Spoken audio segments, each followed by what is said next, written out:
in the morning. Oh, boy, it's plenty cold this morning. I'll soon fix that. Oh, those slippers. Oh, there they are. Now I'll just set that blue coal heat regulator. Yes, more and more people are relying upon blue coal and a blue coal automatic heat regulator for quick, dependable heat these cold winter mornings. For blue coal sends up quick heat the moment drafts are opened, and the heat regulator opens drafts automatically. A flick of the finger and the thermostat is set. Then, presto, a steady flow of heat ascends to those upstairs rooms before you can say blue coal. And that heat will remain constant all day long at whatever temperature you wish. Yes, blue coal in my furnace keeps my home comfortably heated 24 hours of the day. And the blue coal automatic heat regulator enables you to control that heat without running up and down cellar to regulate furnace dampers. Yes, blue coal and a blue coal automatic heat regulator make the modern combination for convenience and comfort. Phone your neighborhood dealer for blue coal and ask for a free demonstration of the blue coal automatic heat regulator. His name is listed in the Where to Buy It section of your classified telephone directory under the words blue coal. And now, back to the shadow.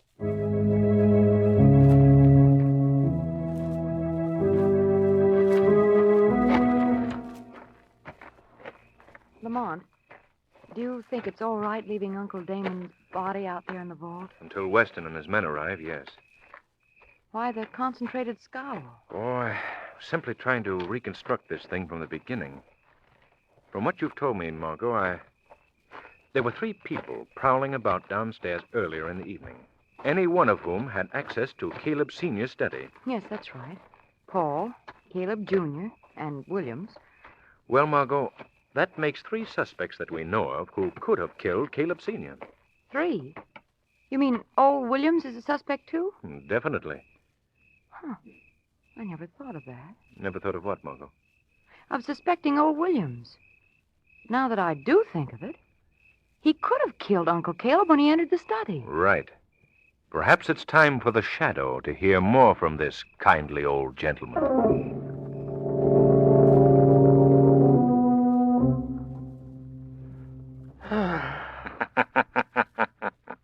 What was that? Sorry to disturb your reveries, Williams. What in the name of... Who's talking to me? I am called the Shadow. The Shadow. The man no one can see? That's right, Williams. The man no one can see. I know of you, but why have you come here to see me? Seeking information, old man. Information that you must give me. What is it? First, I'd like to know why you aren't in bed at this hour. Why are you sitting in that chair fully clothed? Why, I couldn't sleep. Would that be caused by a guilty conscience, perhaps? No, it's just the shock. The shock of Mr. Mackenzie's stabbing that keeps me up. Williams, did you feel toward him as the others did? Did you hate him? I had a great fondness and respect for Mr. Mackenzie. You know, of course, that you will be suspected of his murder. I presumed as much. But I shall have no trouble proving my innocence. That's more than I can say for some of the others. What do you know about the will that he left? The one that he spoke of in the note? Why should I know about that? You were close to Mr. Mackenzie. He confided in you. No. I know he did. He must have told you about that will. You don't know what you're saying. Why, I'm only a servant. What do you know of the will? Was it in the burial vault? No, it wasn't in the... I mean, how should I know? You do know where it is. You also know the answer to the riddle. The place where his soul shall rest. Tell me, where is this place? Please. Tell me, Williams. If you would avert another murder, you must tell me. Very well, I'll tell you. The will is... Someone outside, someone's listening. Yes. Whoever it was has gotten away. Please, Shadow. I can't talk anymore. I can't reveal the hiding place. Williams, I'm going to give you time to reconsider. And remember that by telling what you know, you may save another's life. Think that over, Williams. Later, you shall receive another visit from the Shadow.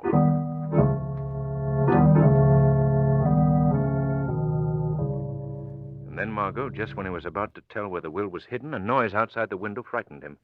Someone was listening to our conversation. Who was it? I couldn't see. I'd guess that it was our murderer. Did you hear anyone moving about the house?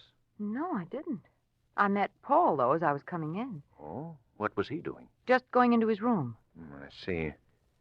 Well, this is one time that I wish Weston could get to the scene of a crime a little faster. We have too many people to keep track of alone, Margot. Lamont, did you hear that? Yes, come on, quickly. Sounds seemed to come from down the hall. What were those shots, Margot? We don't know yet, Paul. Old William's door is open. Perhaps we'd better look there first. I'll go down the hall and see if young Caleb and Marie are all right. Oh, Margot, wait. Why? What is it? There's no need of going there. I've found the victim. Who is it, Lamont? It's old Williams. Oh, no. He's been shot through the head.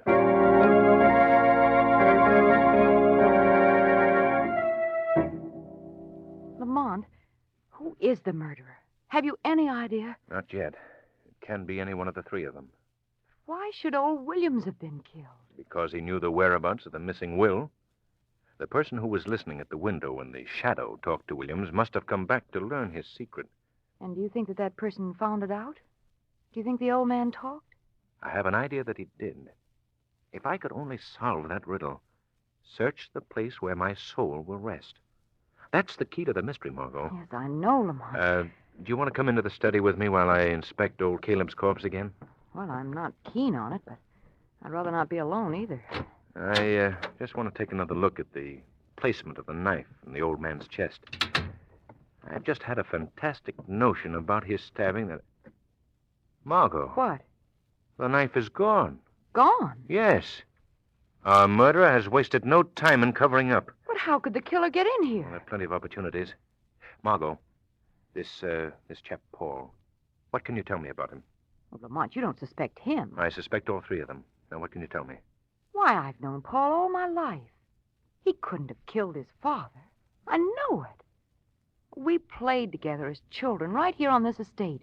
We used to have treasure hunts in the Devil's Playground, and, oh, Lamont, it's ridiculous. Margot, where did you say you played? The Devil's Playground. It's a large cave up above the brook. Margot, that's it. That solves the riddle. What are you talking about? Search the place where my soul will rest. That's what Caleb Sr. meant, Margot. I'm sure of it. The Devil's Playground. Lamont, if you're right, that's where the will is hidden. Exactly. And before many more moments, the shadow has an appointment there with a murderer.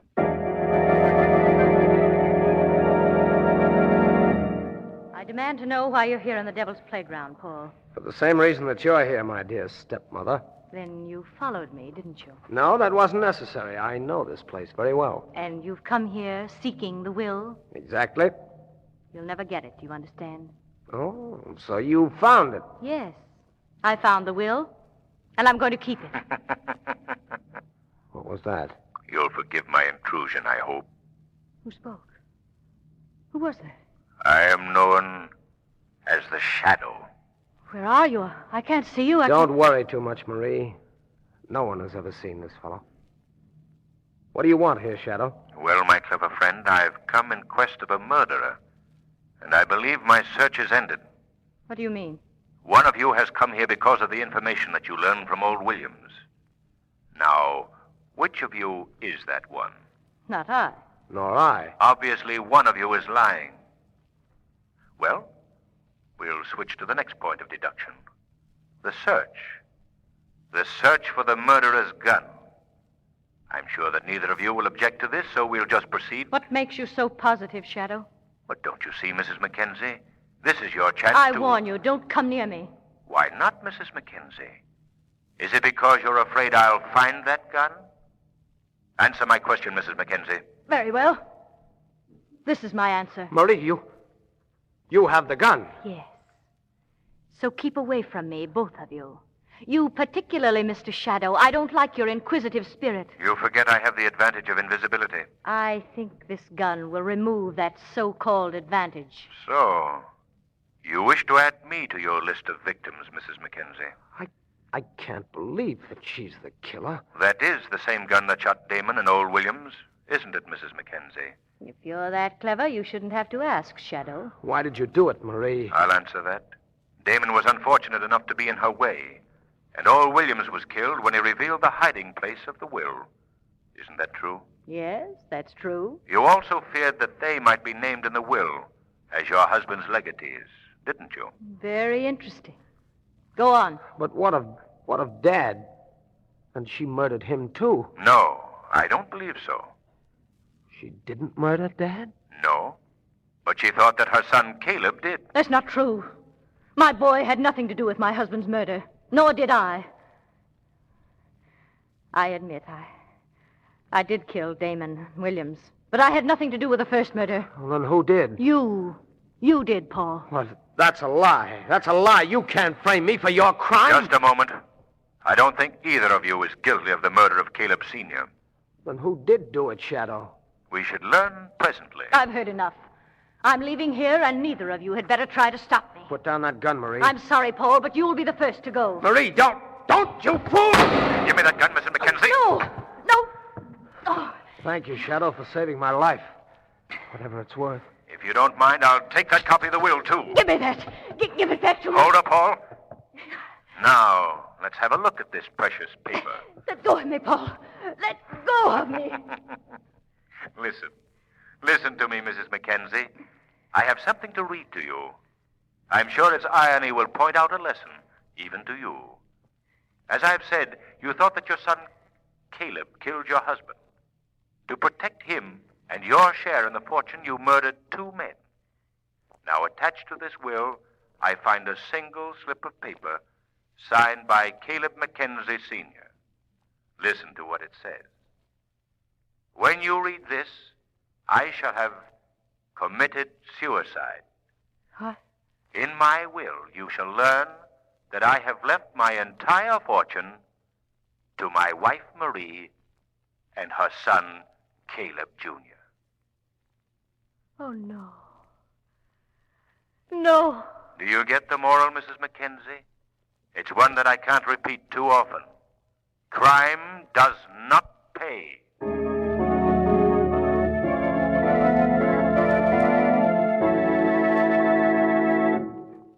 And now, before we hear from the Shadow again, here's John Barclay, America's home heating expert.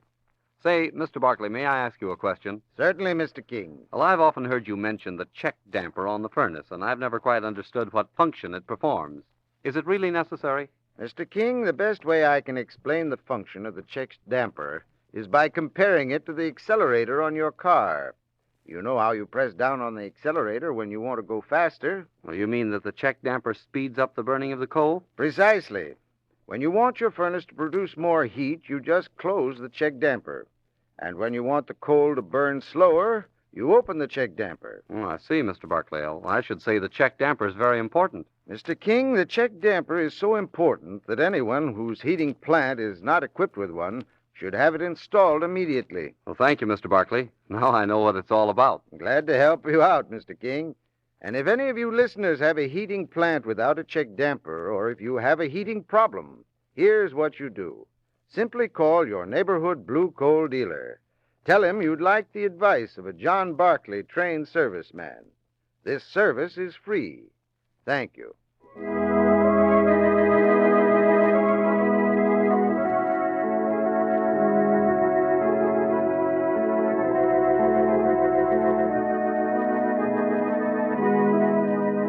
Today's anniversary program is based on a story copyrighted by the Shadow magazine, which, like this program, is also celebrating its 10th birthday.